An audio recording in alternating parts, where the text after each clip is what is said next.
Good evening, and welcome to another episode of my A Verse a Day Keeps the Muslims Away. Today I have a very interesting ayah, and I'll be reading out of the Quran, Surah Al-Tawbah, ayah رقم 29 و 30.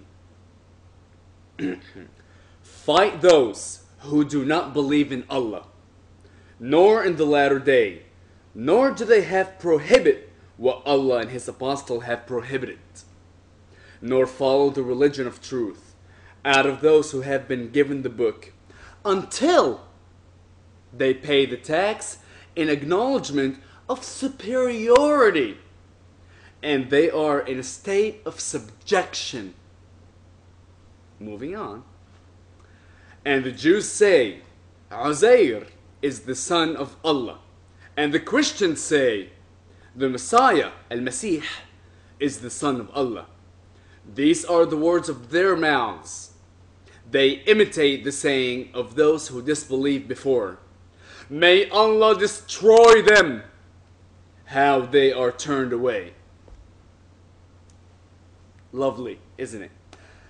Regarding these two verses, I want to bring your attention to two things. In verse number 29, the last part, until they are in a state of subjugation. So once we are told of Islam, if you don't want to convert, it's fine. You have to pay taxes, but you must admit and acknowledge that Islam is a superior religion and you live in a state of subjection. That means being subjugated. You are a slave. You belong to them. You answer to them. You are no longer your own identity. You have been subjected to their ideals. Moving on to the end of the next verse, verse 30. It is translated into English that, may Allah destroy them. However, in the Arabic section right next to it, right here in the Arabic section, it says, قتلهم الله. قتلهم الله does not mean may God destroy them. It says may God kill them. And it's really nice how things get lost in translation.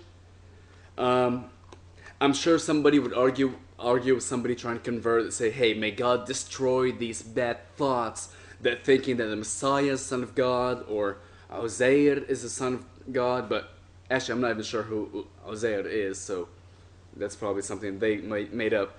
But it really says, قَتَلَهُمْ اللَّهِ. May God kill them.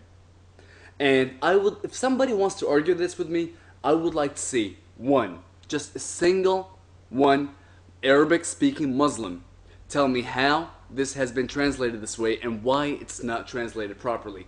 I don't want a Malaysian Muslim. I don't want no Pakistani or an African American convert.